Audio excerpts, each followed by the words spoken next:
75,000 volunteers to serve for 3 months. Of course, 75,000 men in 3 months would certainly be enough to put down the rebellion. Unfortunately, that was way too. As you know, the war took 4 years, and over 600,000 men were lost. Fortunately, Henry was not one of those. Henry's first duty with the 1st Virginia was to travel to Philippi to help protect the B&O Railroad against Confederate attack. And that's where the Battle of Philippi occurred. It's been called the first land battle of the Civil War. Now, of course, looking at battles afterwards in the war, it wasn't much of anything. It was more of a skirmish. But the commander of his unit, Colonel Benjamin Franklin Kelley, was severely wounded. My brother Henry stood by his side for 48 straight hours until Colonel Kelley could be brought back to Wheeling for proper medical attention. Colonel Kelley was brought back to Wheeling. He recuperated from his wounds, went on to serve the Union for the rest of the war, and eventually became General Benjamin Franklin Kelley.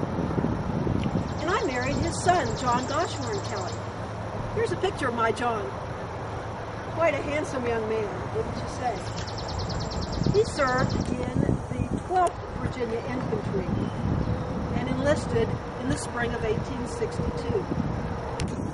Now, you may have noticed that John's middle name was Goshorn. That's because his mother was Isabella Goshorn before she married Benjamin Franklin Kelley.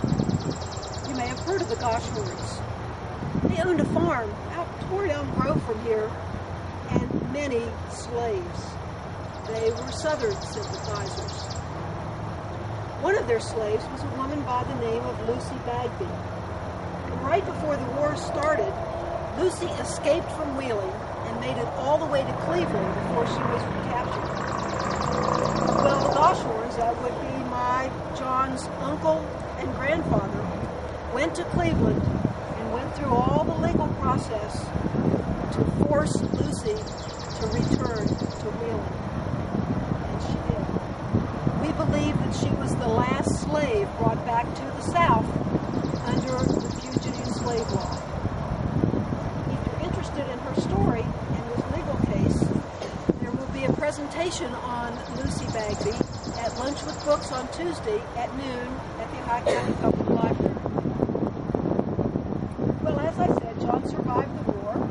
We moved to Philadelphia afterwards, and that's where I passed, but was brought back here to be with my family. John remarried, and he's buried in Pennsylvania with his second wife. My brother Henry, after his 3-month service, re-enlisted and served in the rest of the war. He lived in Missouri for a couple of years and then moved back to Wheeling, and here things get interesting again. You see, his first wife had passed away, and he remarried Alice Craycraft. Now, Alice had a brother named George Craycraft, and George had been officially banished from the town of Triadelphia because he was a Southern sympathizer. He joined the Confederacy, served throughout the war, and returned to Wheeling afterwards, and became one of the most well-known and well-respected doctors that Wheeling has ever had. And so you see, even though we were Northern sympathizers, we had neighbors, friends, and extended family who favored the South. It was a difficult time. We had neighbor fighting neighbor, brother fighting brother. I'm so glad that's over, and we now live in peace.